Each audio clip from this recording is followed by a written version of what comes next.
Chapter 11. Aria. I know things were tense the last time we talked. I hope you can forgive me, because the thought of you being angry at me hurts more than anything else. You know, I used to think it was weird how other siblings could ever fight if they really loved each other. Now I realize they fight because they love each other, and they care too much about each other not to try and convince them of something. I hope that we can get past this. Anyway, my time so far in the Rune Guard has been, well, busy, I guess. Creatures of the void have been popping out all over Ionia lately, although most of it is concentrated in occupied Ionia. My mentor tells me that it's because the negative energy generated by emotions of the oppressed make it easier for them to open portals and come on in. It isn't just here though, because apparently most of Valoran is having the same problem. They don't even necessarily do any damage. They just pop in and then leave. Strange, right? I wonder what they want. So what I've mostly been doing is chasing down sightings and possible leads. I've only found one actual Voidborn so far, and it was pretty low level apparently. It only took a 2-person attack team to take it out, and I even got the killing shot when it tried to run away by my position. The others tried to treat me to some sake afterward, but I declined. I hope things are going well at the academy. I probably won't have time to write for a while, as they are having me chase down some leads on a cult of some sort. Apparently, someone's been going around murdering groups of people and using them as ritual sacrifices to open portals and invite Voidborn in. They just assigned me to the case, but it seems like it's really big. I don't understand why anyone would want to invite them in, but my mentor says it's far too common. I guess it should make sense if you consider some people outright worship them, like that league champion Malzahar. Still, it's just wrong. That's all I have for now. If you want to write to me, send a letter to the Rune Guard embassy in the city, and they will deliver it to me. I might not write back after each letter, but I'll try. I love you, sis. Always beside you. Akira. I put the letter back in the desk drawer when I'm done reading it and continue pacing back and forth across my room. Akira's words ring through my mind, bringing haunting pain with each second I try to think on them. He abandoned me. Willingly. And now he's off fighting actual Voidborn, the one thing he said wouldn't happen. He's my brother, but how am I supposed to trust him anymore? He writes casually like nothing has happened between the two of us, but so much has changed. He ran away, Zane is off doing who knows what, and I let out a shaky breath, sitting down on my bed and laying my face in my hands. I just need to breathe. In, and out. I wince as the breaths go down my sore throat, but I force myself to ignore the pain. In, and out. I slowly calm myself down, and then I let my hands drop, staring at the floor. Sadon told us today that we would be having 2 more duels again, both today and tomorrow. With 3 points, there is the very real possibility that I could lose everything. I can't afford to have my attention split between my family and myself right now. I go back over Akira's letter in my mind one more time. He's fighting Voidborn, they've started popping up a lot more recently, and he's been assigned to a case. That's all he said. There's no reason to be upset. I can focus on our relationship later, when I'm not about to be beaten up. The issue fades from my mind, and I let the duels take over. I'm sure that right now the nobles are off planning their next move. Actually, that's probably what everyone is doing right now. Yesterday was intense. Everyone looked slightly haunted today, which, I suppose, is to be expected considering they either felt like they died or killed someone. I don't quite understand why they were so upset today. I mean, they saw plenty of death in Noxus, so why is this different? Is it because they actually had to kill or be killed? Was it that much of a different sensation, even though they knew deep down that it wasn't real? No, that's not it at all, I realize suddenly as I lightly brush a few black hairs from my eyes. They were so shaken by it because it was senseless. They have no reason to be killing each other. No matter what reason they try to come up with, it doesn't justify killing someone just to train. Even if it was one of us versus one of the nobles, they don't truly hate each other. Deep down, they're just fellow students, competing for the same thing. They can't justify ending another's life just because of that. Well, most of them, anyway. That must be where we're different. I used to think like that, telling myself that no matter what the Noxians did, we didn't truly hate each other. Now, I'm less ignorant. I know better. They do hate Ionians, and maybe I hate them. I shake my head, shoving away the thoughts. I need to focus on the duels. Right, the duels. Basically, I can't continue fighting like I have been. Fair, one-on-one fights just aren't an option anymore. Jackson showed me that. This is a battle of attrition, and when it's 4-on-1, I'm not exactly liking my odds. So, if I can't fight fair, then what do I do? Well, I should be able to beat people in the weapon duels by skill alone, judging by the information I was able to prod from Alex. The only competition I have is Seth and, of course, Jackson. Other than those two, I should be able to beat them as long as I'm careful. That leaves the hand-to-hand duels. If I'm focusing my energy on beating them in weapon duels, then my hand-to-hand is going to suffer. So that means I can't fight fair if I want to be able to win.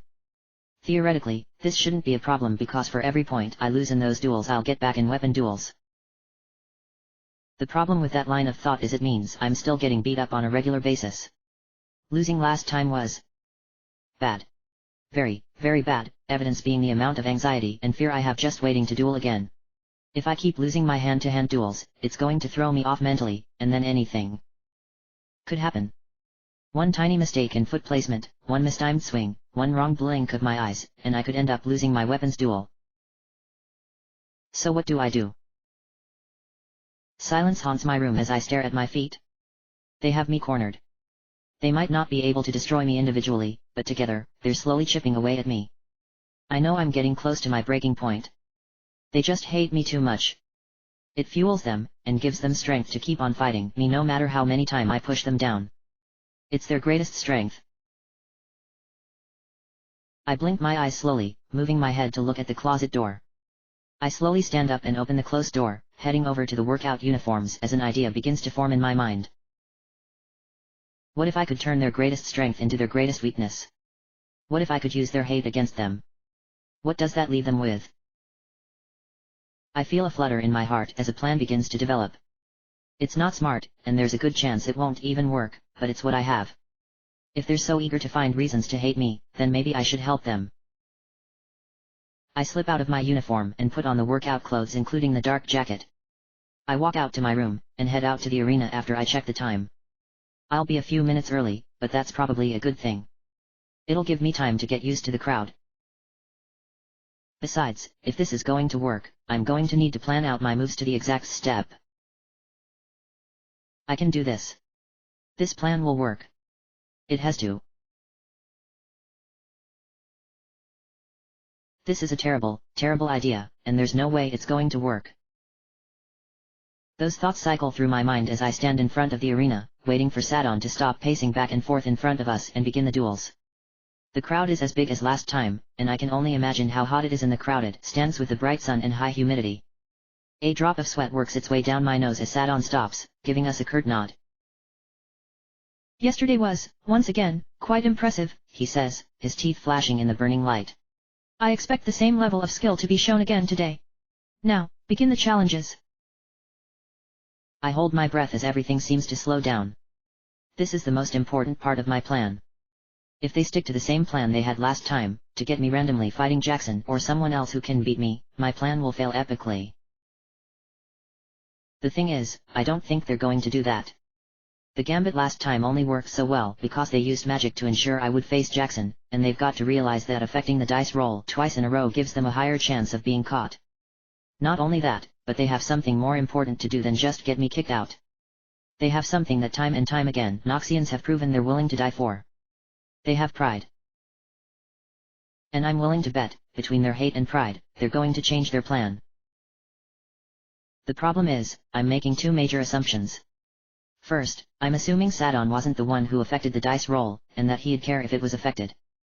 Even though he just likes seeing fights, he also has shown to hate it when people don't follow his orders, so it could go either way on that one. The second major assumption is that every single interaction I've ever observed of Noxians and every thought I have about them has to be true. If they really are prideful, cruel monsters who only care about themselves, the first part of my plan will work. It all comes down to right now, so I hold my breath, barely daring to keep my eyes open as Sadon takes his step back, opening up the challenges. I challenge Arya, I hear Jackson say, and I slowly look at him, my eyes widening. I fight to keep myself from smiling as I feign my surprise. It worked. I was right, and I knew they'd have Jackson challenge me first to get rid of one of my declines. So far, so good. Decline, I say, my sore throat giving a slight rasp to my already quiet voice. Cody steps forward next, and I feel a surge of victory rush through me as looks at me with his spiteful eyes. I challenge her, Cody says, pointing at me instead of saying my name. Decline, I say once again, not daring to look at who I hope challenges me next. I challenge Arya, Elizabeth says offhandedly with her cultured accent, looking at me with a bored expression. I don't bother keeping the small smile off my face now. It worked. I knew it would. It wasn't that hard to figure out, actually. I just had to force myself to think like them for a moment. The person who had the most pull among them was obviously Elizabeth, judging by the conversation she had with me in the bathroom, anyway. So if I was Elizabeth, what plan would I propose to take down an Ionian who had just humiliated me in a duel? The answer was simple. I would get 2 people to challenge her first, 2 people who she would be too scared to face. So I would send Jackson, who had previously beaten her, and Cody, who was way too unstable for anyone to ever want to face. That would leave me with 1 decline. It was ingenious, really. If I only had 1 decline left, and I truly didn't want to have to face Cody, I would be forced to accept whoever challenged me next to preserve my decline for the next day. That means, I would be forced to accept Elizabeth's challenge and face her, giving her the opportunity to regain her lost pride from the last fight. I accept, I say casually, already walking to the arena. Unfortunately for her, I figured out her plan. She seems to hesitate for a moment at my confidence, but then she's unzipping her jacket and tossing it angrily to Edward, stepping after me angrily. She was expecting me to be scared, to not expect their sudden shift in tactics, but now that I'm not, she's worried. She should be. I take my place on the far side of the arena, and I feel the invisible wall go up around us as the crowd starts cheering loud enough to almost drown out Sadon's countdown. I take another deep breath as I feel my heart pounding in my chest. Alright, step 2. Now I have to win the fight. Easy enough, right? Elizabeth raises her arms so her fists are level with the top of her head, and her eyes are staring from between her forearms. It's the same exact stance she was in our last hand-to-hand duel, the one where she beat me in seconds after she got serious. I swallow. This may have been a bad idea after all. 7, I hear Sadon shout, and I shake the doubt away. I just need to focus on the plan, no time for doubts. Alright then, step 2. I need to make her absolutely furious at me. If I don't, then everything else falls apart. The one time I saw my brother fight someone using the same stance Elizabeth is in, he had only won by goading them into an opening. After he got them angry, the duel lasted all of 2 seconds. I'm not nearly as good as Sane at fighting, so if I want to have any hope at beating her, I'm going to need to copy that situation exactly. No pressure. I just need to make 0 mistakes and be able to replicate one of his attacks with the exact same speed. No, I shouldn't overthink it. Just 1 step at a time. Focus on making her angry. I don't get into my martial arts stance. Instead, I put my hand on my hip and smile lazily at her, trying to look as arrogant as possible.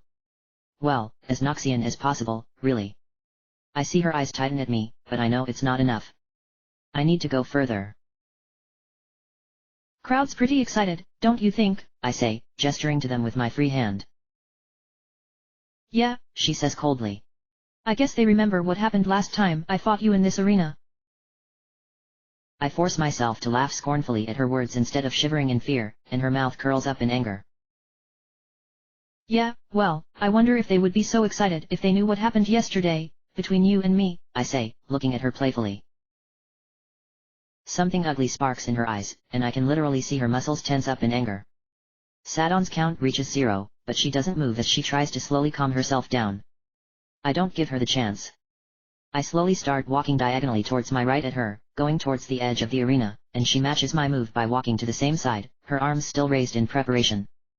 The distance closes between us as we both reach the edge, and I look out over the spectators calmly. To be fair though, I guess you were right, I say as I lightly touch my fingers to the barrier. You did say you wouldn't lose as fast as your brother did. Shut up, she growls from between clenched teeth. You lost even faster, I finish, smiling at her. Her eyes burn, and I see her foot twitch as she almost comes at me. I feel disgusted with myself at what I'm doing, but it's the only way. I know they've done worse, but it doesn't really justify me humiliating her like this. Does it? Either way, it's too late to turn back now.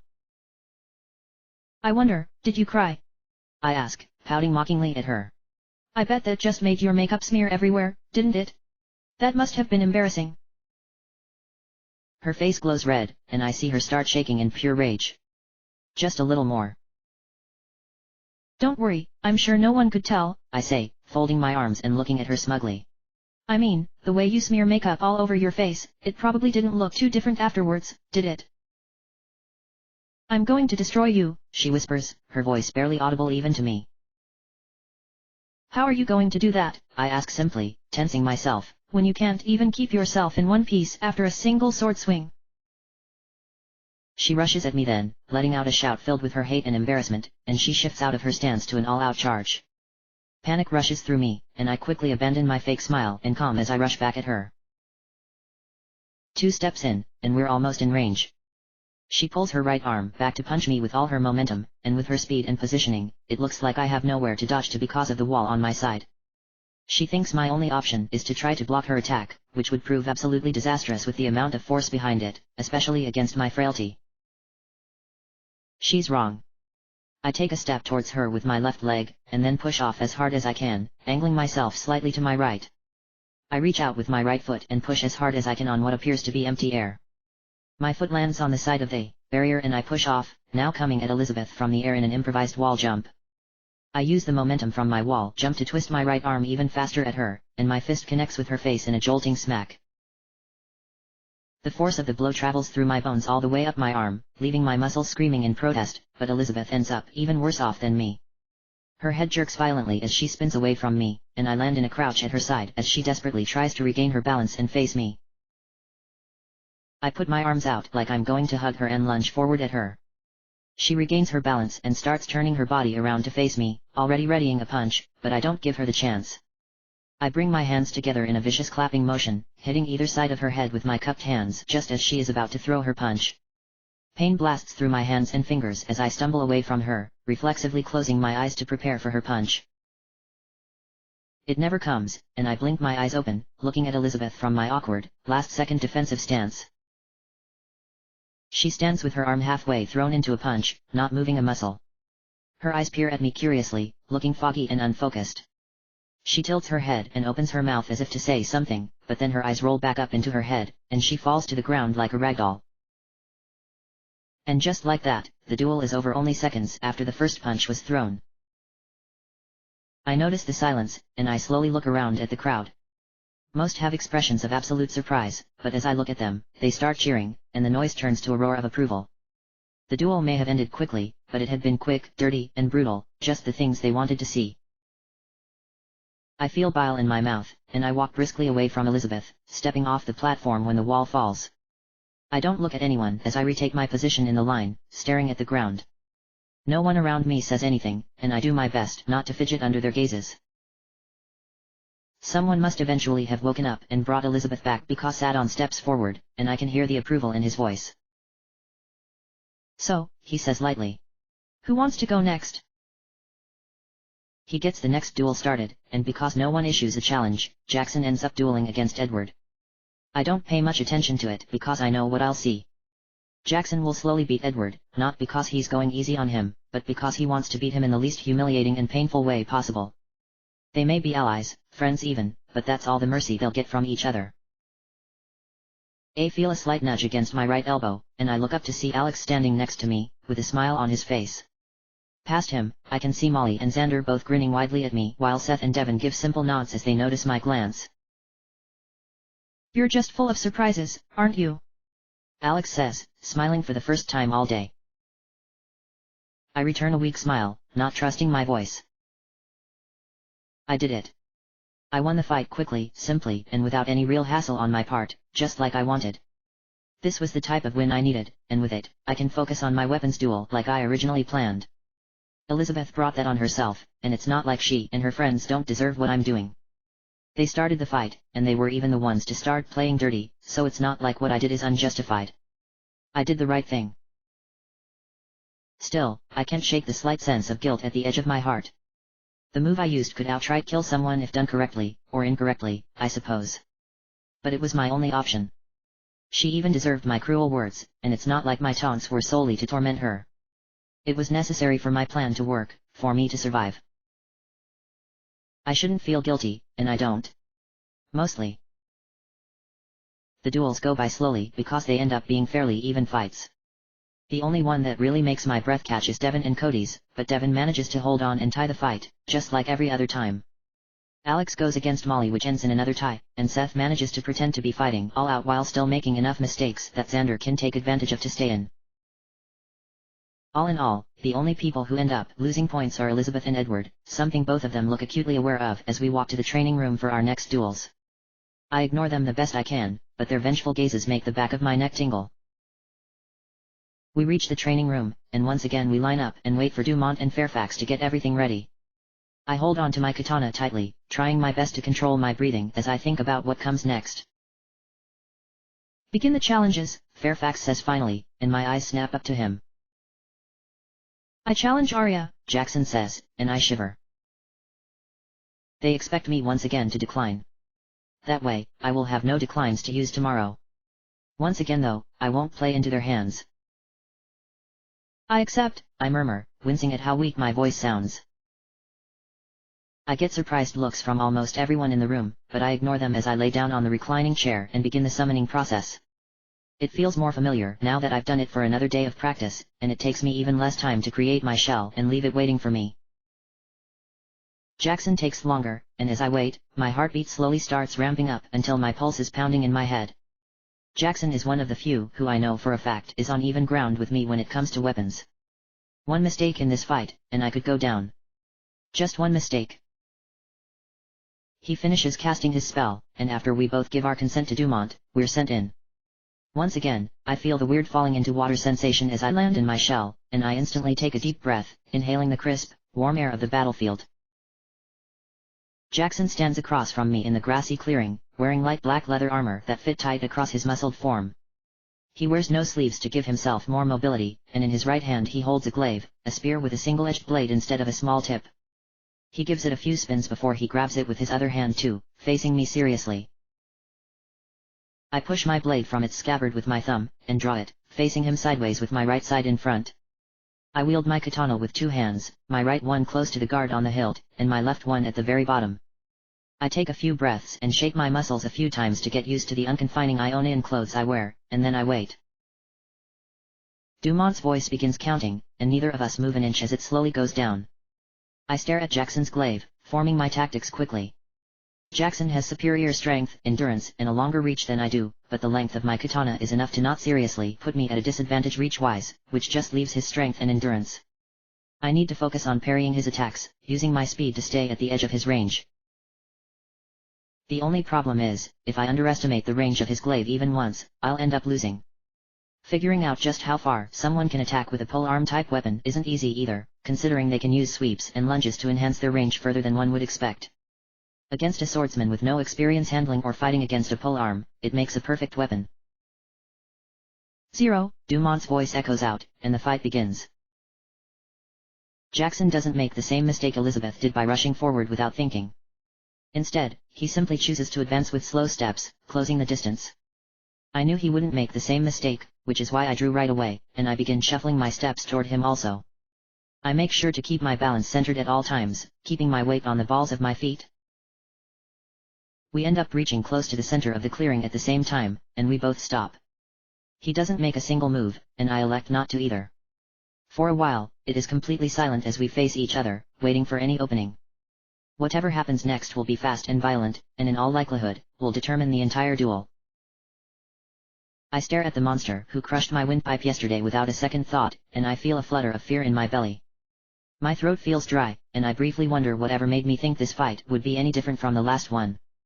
What if? What if? What if this ends up even worse?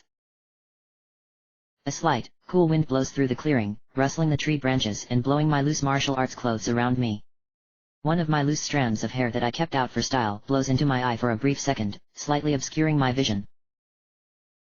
That's all it takes, and Jackson rushes towards me, spinning his glaive behind his back and into his left hand as he runs. He takes a quick lunge at me, the gleaming blade driving toward me. I take one long step back, keeping my blade exactly in its ready position as the tip of his glaive drives towards me. I see at the last second he shifts his weight into the stab even more, going onto the tips of his toes to give his attack just a little more range. His blade tip stops a few hairs' breadth away from my stomach, and he retracts his spear in a sharp motion. He spins it so his right hand once again has dominant control and does an overhand swing with the glaive, attempting to cut me in two. I take a quick step to my right, once again dodging by the most minimal of margins, and then I instantly shift back to my original position just as he pulls his glaive back. A half second later, it stabs out into where I was standing a moment ago, and I see surprise flicker through his eyes. He hadn't expected me to anticipate his attack, and I take the initiative to lash out a quick overhead slice at him. He doesn't have time to block with his glaive, so he twists his body violently away, and I see my katana's tip barely miss him as he spins away from me, pulling his glaive back into his normal position. I return my blade to my own and wait. He frowns at me, and even though my heart is pounding, my mind feels surprisingly clear and calm, focused even. A sheen of sweat has developed on Jackson's face, which isn't surprising considering how fast and violent his attempted attacks were. I managed to get off easily, and my breaths are only slightly heavier than they were before. He steps forward at me with a little nod, and renews his attack by launching a barrage of stabs at me, his glaive lashing out over and over at my body in motions too fast for my eye to follow. I don't try. Instead, I let my instincts take over, moving in quick sidesteps whenever I feel a tingle or slight burst of panic. Even with his reach and speed, my instincts and speed prove superior as I continue to sidestep and back away from his flurry of stabs. After a dozen or so, he tries to switch by suddenly slashing upward at my face while also lunging forward. I pull my head back a fraction of an inch, and the blade flashes by, leaving Jackson open with his glaive raised in the air.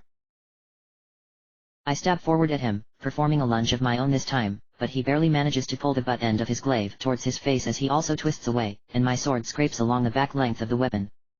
I spin to face him as a slash comes at my head, forcing me to drop to my knees as it sings over me. I slash at him to force him back a step and give myself time to stand up again. As he steps back, I see him twist his body and swing his glaive in a complete circle around him with the circle ending at the top of my head. I don't bother trying to block against his momentum and strength like he wants me to. Instead, I duck slightly, stepping forward to him and launching a horizontal slash of my own at him. I can feel the blade of his glaive touch the tips of a few stray hairs as it misses me, and the tip of my sword only scratches against his leather shirt as he uses the momentum from his slash to twist away. I don't let up though, and I deliver a flurry of 3 more quick slashes at him. He's forced to block and parry them with the shaft of his glaive, and each one comes with centimeters of cutting him. After my third attack, I step back from him quickly, retreating to a neutral distance that his spear can't reach me. My breaths are heavy now, and I feel a single drop of sweat work its way down my forehead. Jackson looks like he isn't in much better condition, but the determination in his eyes scares me. I force myself to take a deep breath, and then I let it out slowly as I strengthen the grip on my katana. I can do this. I just need to stay focused. He's only a monster when it comes to hand-to-hand combat. Here, the battle is even, and I have a chance as long as I stay calm. I can do this. He rushes in at me and renews the assault. I don't even have time to register the majority of this one, and I don't think he does either. His stabs are lightning fast, and he aims for my legs to try and debilitate my greatest weakness. I counter by dodging in a graceful dance, always moving at the last possible second. I try to launch a few attacks of my own at him, but all of them are too shallow at the range we fight at, his leather armor negating any of the light scratches from the tip of my blade. I dance out of range of his attack in time for him to jump into the air, spinning his entire body and glaive at me in a risky attack. I dive underneath him, twisting to slide on my back and slash upward as I go by. His glaive misses, cutting my throat by almost nothing. My katana misses, tearing his hamstrings by the same. He lands and turns to face me as I roll up onto my feet, and I idly deflect a weak stab by him with my sword as I once again step backward out of range. Both of us are breathing heavy now, and he steps forward, testing me with a few more stabs and lunges of varying speeds and strengths. I dodge them all though, making sure not to lose my focus for even a second. He stops eventually, his shoulders heaving with exertion as he looks me over. I'm not doing much better considering my arms are sore from swinging around my katana in such sharp, swift arcs, but I imagine he's in the same condition considering his much heavier glaive. I try to get my breathing back under control as fatigue bites into me, making my legs feel wobbly. I just need to keep on lasting. As long as I stay focused, he'll make a mistake first, and then I'll be able to win. It feels like this fight has lasted forever even though I know it's only been a few minutes at most. Just how long is this stalemate going to last? He jumps at me again, spinning his glaive at my head, and I duck, only for him to continue the motion and send it slashing at my stomach. I barely get my katana in the way, and the glaive smashes into and parries off my blade, jarring my arms from the sheer force. He reverses the slash once it's parried, sending it at my left side now. I slash downward as hard as I can and slash his glaive into the ground, trapping its edge between my sword and the grass. The motion brings me close to him though, and he slams his head into mine. Red flashes across my eyes as I desperately try to not stumble back. Instead, I crouch and run past him low to the ground, slashing out my sword as I go. I feel it bite into him briefly, and then I'm past, spinning to face him. The stench of sweat and blood is in the air, and as I'm gasping for breath I touch my lip gently with my left hand. My fingers come back scarlet, and I lower my hand back to my sword, grasping it tightly. Jackson on the other hand, faces me with his spear extended from his right side in a defensive manner. He's looking between me and the cut on his left belly, prodding it with his left hand. It looks like the leather stopped most of my side swipe I attempted, but the cut still looks painful even if it is shallow. We stare at each other, neither of us daring to move as we try to regain our breath and blink the sweat from our eyes. I tighten my grip on my sword and prepare to move. Hold, Dumont's voice suddenly calls out, startling the both of us. It has been 7 minutes now, and both of you have proven to be an even match. Would both of you be willing to call this a tie? I stare at Jackson in shock as I see him immediately nod his head in acceptance. I blink a few times and nod my own. All right then. I will now return you to your bodies, Dumont says, just as I feel a tugging sensation. My vision blurs as I feel a pull like I'm flying in the air and then out of water, and suddenly I'm laying down in the chair, back at the academy. My aches and pains from running and dueling come back to me, and I reflexively touch my finger to my lip, but it's not split. It almost feels like everything that happened was a dream. I slowly straighten myself in the chair, getting ready to get up when I see Jackson standing in front of me, looking down at me. I look back at him, my heart in my throat for several tense seconds. Then he gives me a simple nod and walks away, leaning himself against a wall while pressing his hand to his stomach experimentally a few times. I won. Well, I tied with Jackson, but I still count that as a win, especially considering he's a soldier through and through. My plan actually worked, and more than that, it looks like Jackson actually respected my strength. A smile tugs at my lips as I stand up and walk over to my grinning allies. Of course he did, he's Noxian, after all. The one thing they know how to respect is strength. I've shown them time and time again that I'm strong enough to fight back, and now they're starting to realize it. More than that, I have 4 points, effectively making me safe from tomorrow, especially if I'm able to get another tie or win. I walk on shaky legs back to my group, all grinning at me, and I smile back. I can do this. If it's all about strength, then I can do this. I'm stronger than they think. I stay and watch the rest of the duels, but nothing especially interesting happens. The coolest fight to watch is Molly as she manages to tie against Xander's chain sword with a quarterstaff, but everything else ends as expected. Edward beats Cody, Elizabeth ties with Alex, and Seth ties with Devon. All in all, the weapon duels look very even, which proves good for me. If I can tie with Jackson, arguably one of the best fighters here, then I know I can at least tie with everyone else. I've ruined their plan for now, and I can finally sleep easy tonight. I'll figure out tomorrow's plans when I get there, but for now, I think I'll just relax for once. Now that everyone is done with the run, I would like to say a few words, Alex says at the lunch table, his voice barely audible above the din of the room. So, if you all just wait 1 second. He trails off as he hurries over to the chef's table and exchanges a few words with him. I look around at the other quizzically, but they look just as confused. A moment later though, Alex is hurrying back to our table with 2 glass bottles with colored liquid in them. He sets them in the middle of our table, smiling at us all. What's? I begin to ask, but a finger from Alex silences me.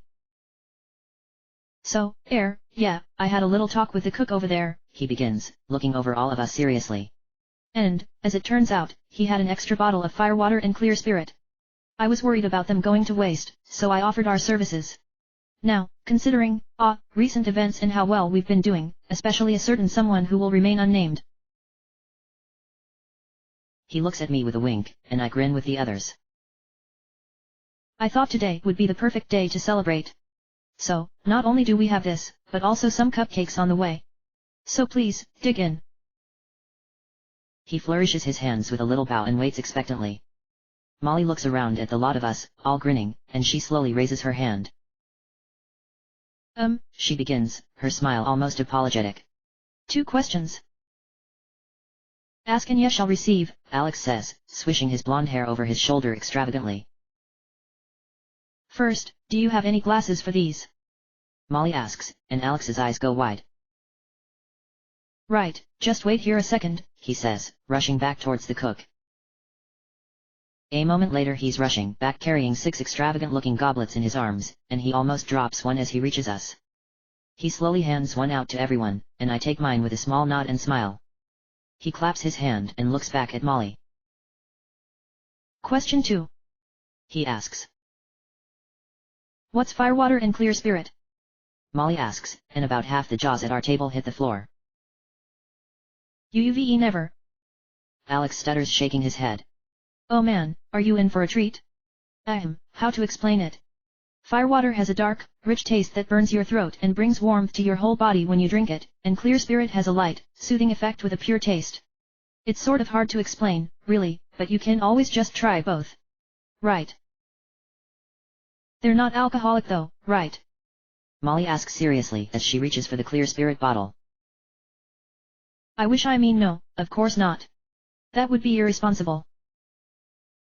We laugh, and people start pouring the liquid into their goblets. I look at the refractions made by the glass on my goblet while I wait for Molly to finish pouring her clear spirit, and then I take some of the same. I honestly like firewater better, but considering I'm a little fatigued from my run, and my throat still hurts, clear spirit is probably better for me. I take a small sip of the golden liquid, and it glides smoothly down my throat with a rich taste of some type of juice.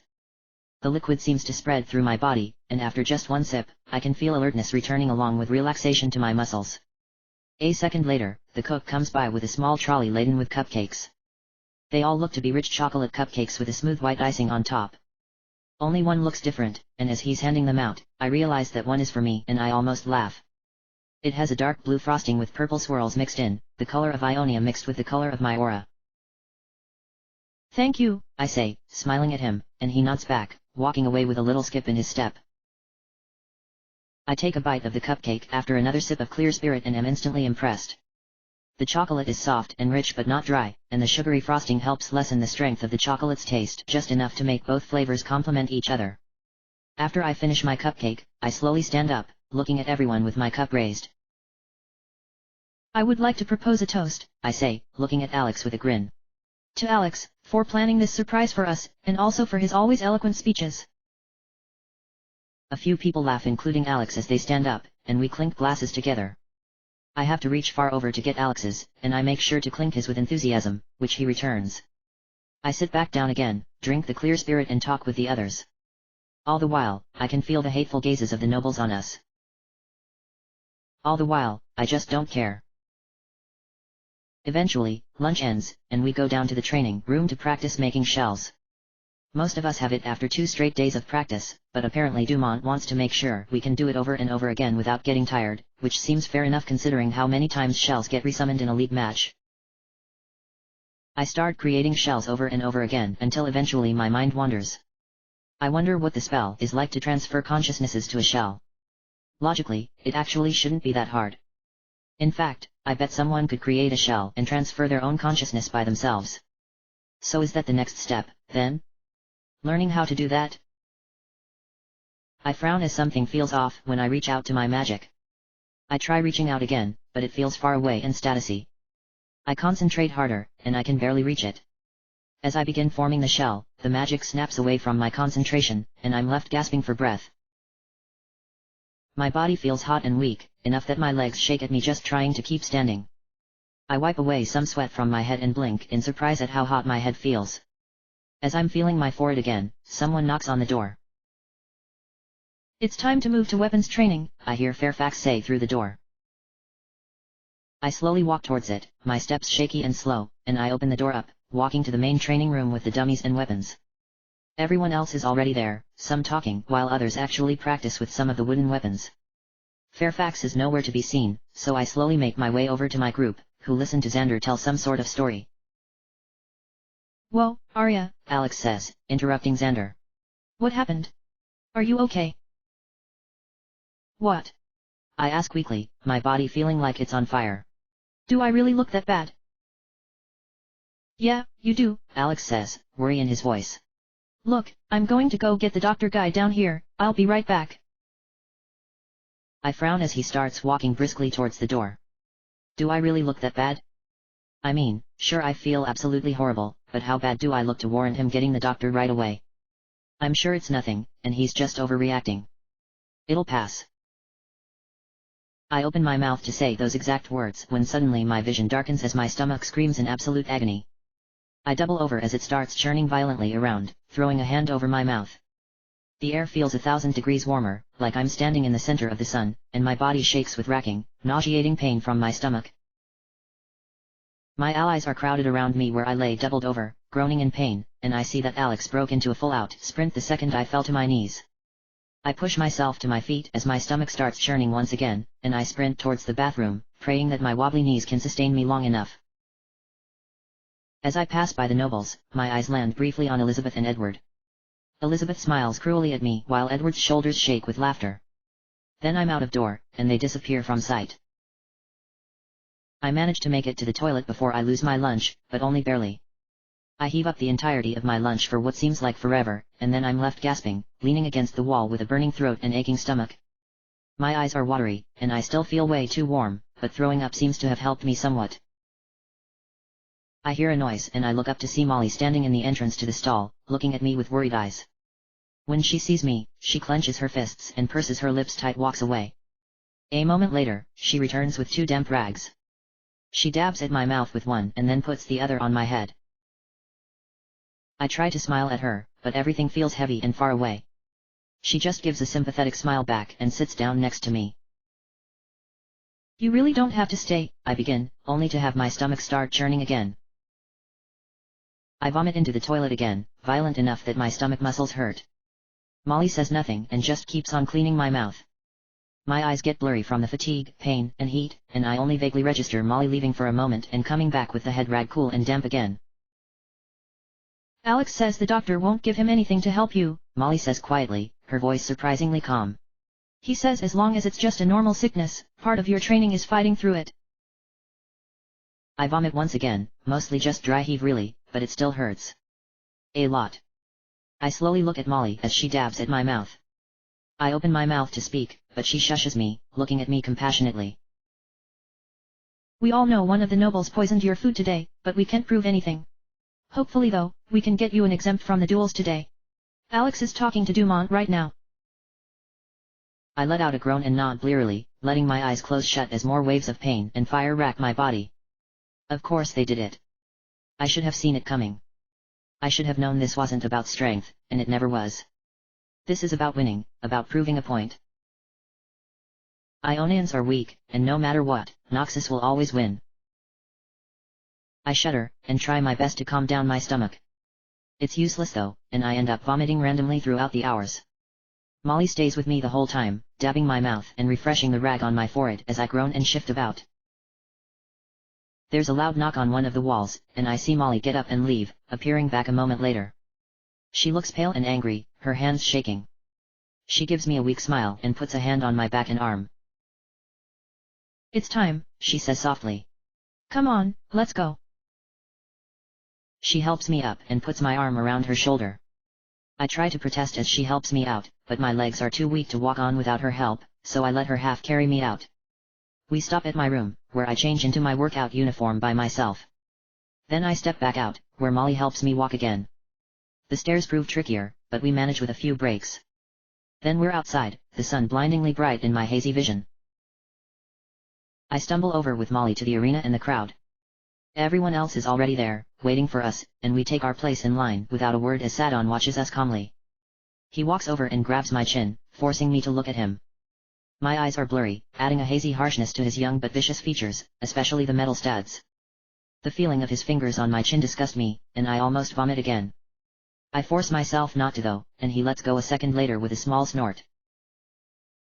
Should have been on your guard for such things, he says, shaking his head. Stupid, stupid, stupid. Ah well. There's a lesson in everything I guess. So, let us begin. Challenges, anyone? I challenge Arya, Edward says, stepping forward.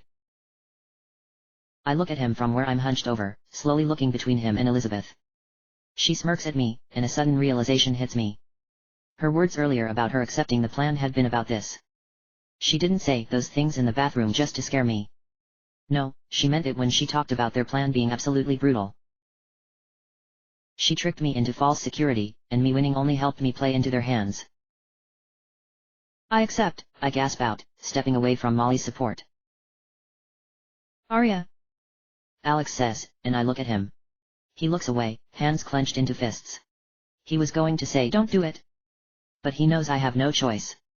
If I decline, I end up facing Cody, who would be more than happy to take advantage of my current condition. I can see the anger in his eyes at being helpless though, and I try to give him a reassuring smile. Then I turn, and walk into the arena. Edward makes me walk to the far end, which takes me forever on my weak legs. I get there eventually though, gasping for breath and sweating furiously. I turn and face Edward, trying to figure a way out of this as I lean on my knees for support. There isn't one though, and I know it. They got me, and now I have to pay the price. I humiliated Edward by beating him, and now he wants his vengeance. I could play weak and give him what he wants to try and get this over with, but I'm not going to. I'm going to fight him to my last breath. I don't realize Sadon's count is done until Edward starts walking arrogantly over to me, and I desperately try to stand up in my stance. He chuckles as he nears me, his hands still in his pockets. He takes step after step towards me, and I let him, still gasping for breath and trying to clear my hazy eyes with blinks. He leans in towards me, closer than I thought he was. Got nothing to say now, do you? Where's your wit now? I move, putting all my speed into one blow. To me, it seems sickeningly fast, but it must be much slower to him, because he manages to lean away and almost avoid it completely. My hand clips the side of his face though in a slap, and then my momentum is too much for me, and I fall onto my hands and knees, gasping for breath. I hear the crowd laugh as he touches his hand to his cheek, his eyes furious as his face blushes red. Oh, you're going to pay for that, he says, and then he kicks me. It feels like a hammer slamming into my stomach, and my breath leaves me as I am lifted an inch into the air by his blow. I land on my side and back, rolling over to face the sky. The sun burns brightly overhead, blinding me until the shadow of a form obscures it. It's Edward. I can tell by the explosion of pain in my stomach that follows.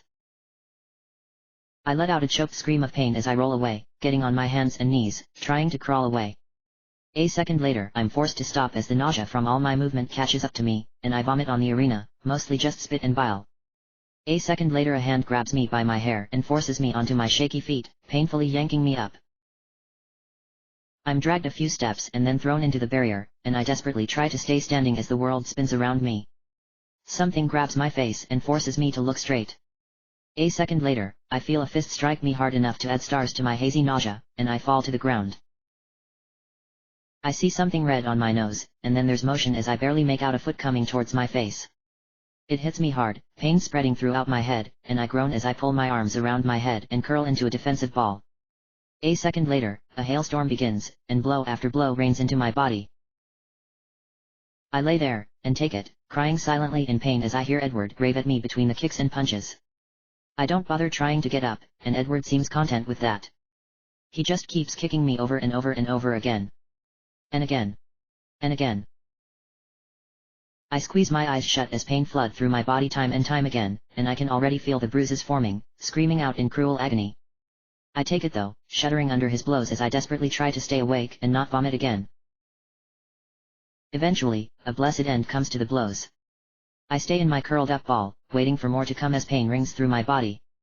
Something softly touches my shoulder, and I tense up at first until I realize that they're patting me softly. I slowly uncurl from my ball, blink the blurriness from my eyes and look up. Edward smiles down on me with the sun behind his head, and then a shadow flies towards my head. Everything bursts into red, and I let out a scream as he punches me in the face again and again. I try to make the pain stop, to slap away his fists, but he just keeps punching. Eventually I give up, too weak to move my arms as fever and pain burn my body. I just squeeze my eyes shut as the pain pounds me into oblivion. Then, for a while, everything is nice. I don't feel pain, or the fever. I just feel nothingness. The more I try to focus on that feeling though, the more it begins to slip away, leaving me with just the pain and heat. My entire body aches, especially my pounding head and face. I try to open my eyes, but they feel heavy. I dimly realize they are probably swollen shut, but I try to open them anyway. It works eventually, but I almost wish I hadn't. The light sends spikes of pain into my brain, and I groan, slowly moving my body. Shh, Alex's voice says softly, and I see him crouched down next to me. Molly's going to be right back, don't worry. Just wait a second more. I slowly force myself to sit up, ignoring my screaming muscles, and I look at the arena. Inside, Molly appears to be systematically destroying Elizabeth. Elizabeth continually tries to attack Molly, but every attack brings with it not one, but two counterattacks from Molly. Molly even manages to work in three every once in a while, her arms blurring with speed, and I see anger flash in her eyes. She isn't trying to win because she knows she probably can't, but she's making Elizabeth hurt. Her blows aren't debilitating, but they are painful, especially so many in the same exact spots. Sadon puts a halt to a duel, and right as the field falls Molly jogs over to me. She bites her lip, saying nothing, but she sits down next to me, putting an arm around my shoulders. I lean into her, blissfully taking some of the weight of myself. Sadon starts the next duel, but I don't really pay attention. My stomach starts churning again, and my fever burns hot in the sunlight. How bad? I ask, my lips feeling clumsy. How bad am I hurt? I can't tell with my fever. This is going to sound weird, Molly begins, looking me in the eye. But you probably got more hurt in your duel with Jackson than this one. Really? I ask, frowning at her, or, at least, I try to. Yeah, Molly nods seriously. Jackson actually did some serious damage with his choke. Edward was too angry, too focused on revenge to actually do that much damage. It might have felt bad because you're sick, but he didn't do any more than give you a few bruises and a bloody nose.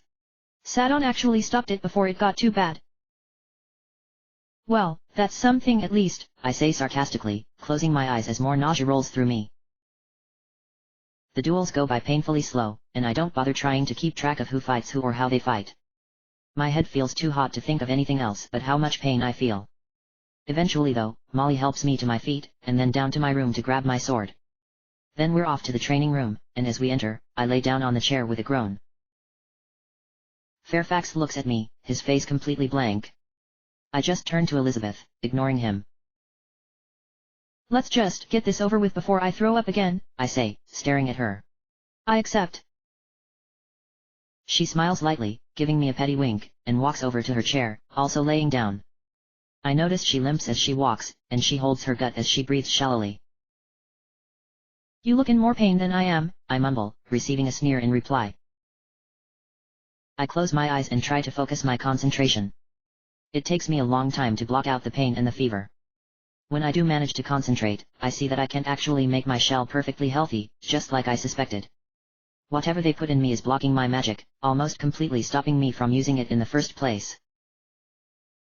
I grimace, and then get to work putting together my broken shell. I'll still feel sick like my actual body does, but I might still have a chance with my sword. Well, probably not, but I'll have to try. I give Dumont a nod, and then I'm sent into my shell. The falling sensation instantly makes me nauseous, and I puke on the ground of the clearing right when I arrive. When I'm done, I stand up and draw my sword, facing Elizabeth. She wears the same clothes as last time, twirling her twin blades in her hands as she smirks at me. I simply get into my stance, closing my eyes and concentrating as Dumont counts down. He reaches 0, and I snap my eyes open, taking swift steps forward.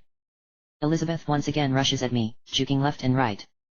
I attempt to slash, trying to predict her moves, but I miss as she rushes by me, leaving a shallow cut on my arm.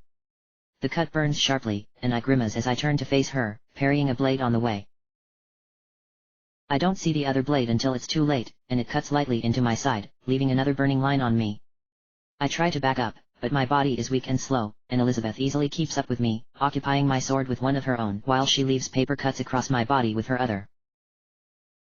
My fever blurs together with the pain, and I barely notice anything at all. Everything becomes a haze as I desperately try to block her attacks, but I honestly don't even care. I can't feel the damage she's doing, so why should I? I just have to get through this. Maybe it'll even seem fast. It continues forever, slash after slash, until I finally fall to my knees, gasping in pain as tears come to my eyes. Luckily for me, my fevered mind actually makes everything feel hazy, and as I look down at myself, I realize I don't even feel half the burning cuts on my body. Blood soaks the entirety of my clothes even if I can't feel the cuts, and I look up to Elizabeth as she presses a blade to my throat. I concede, I say quickly, and she stops her blade, hesitation flickering through her eyes. She wants to cut me, to kill me, but she also knows that she would be punished for doing it now. She lowers her blade with a frustrated sigh, and the next thing I know I'm being pulled back into my actual body. I'm ready for it this time, and I roll feebly from the chair onto the floor and immediately vomit into the bucket placed next to the chair. I slowly stand up and walk away, not looking back. I manage to get to my room and put my sword on my bed before I feel sick again. I groan and head back out towards the bathroom, my body still feverishly hot and my mind hazy. Molly's waiting for me when I exit my room, and I realize she must have dueled and then left to help me right after. I try to say thanks, but my stomach takes priority suddenly as it shifts around. Molly gets me to the bathroom where I slump against the wall for one of the stalls after I'm done vomiting for the 1000th time. I don't even know if anything even comes out anymore. Judging by the ache of my stomach muscles and throat, I don't think it matters. Molly stays with me, but neither of us say anything. I just sit there, closing my eyes and fading away briefly until I need to vomit again. Molly wipes away at my mouth after each time, and every once in a while changing the wet cloth on my head. I must keep on falling asleep, because the temperature of the cloth continually changes whenever I open my eyes. Eventually I hear footsteps, and I look up to see Xander standing in the entrance with a tray of bread and small cup of water. He looks shaky and pale. I wonder if he lost his duel, or if winning just made him feel that bad. He sets down the tray by Molly and I, looking at her. How is she? Xander asks her quietly. She's hanging in there, she says with a sad smile, looking back at Xander. Hey, Xander, I say weakly, and he looks at me with concern. What is it? He asks, his wide green eyes looking at me softly. This is the girls' bathroom. I don't think you're supposed to be in here. He blinks, and then looks at Molly, who looks at him, then me, and then back to him. Then they both start laughing, and I can't help but smile, closing my eyes to the nice sound. Come on, you need to eat and drink something, Molly says, giving me some of the bread. I take it and start nibbling on it. It's dry and almost stale tasting, but it doesn't upset my stomach any more than it already is. I take a small sip of the water next, spilling some of it between my shaky hands. It's lukewarm, but it tastes better than the bile in my mouth. I slowly set it down. I'm going to stay with her tonight, Molly says, looking at Xander. No, you're not, I say quietly, giving her a serious look. Someone needs to for when that bread and water comes back up, she says back, and I wince. Thank you, I say softly, groaning as another wave of pain rolls through my stomach. Alright, I'll leave you two to it then, Xander says sadly, his voice wobbling slightly. If you need anything, just come get me. He leaves, walking quickly away. I focus on trying to chew on some more bread, but a second later I vomit again, losing any progress I made. Molly simply presses the cup of water to my lips, and I take a small, thankful sip before I close my eyes and lean my head back against the wall. They got me. I thought I beat the Noxians for once in my life, but I was wrong. I was careless and stupid, and they got me. Someone betrayed me by poisoning my food, using what little leniency I gave them against me. I shouldn't have grown complacent like that. I shouldn't have trusted anyone for that matter. I won't make the same mistake again. No, now that I know just how dirty they are willing to play, I can fight back. I'll fight them for keeps. No more playing around. No more friendly Ionian girl. No more letting them take what they want, just fighting them with every step. I wince as I feel the urge to throw up again, my stomach churning painfully. Exhaustion covers me like a blanket after vomiting so many times, but the fever and nausea make it almost impossible to sleep. It's going to be a long night.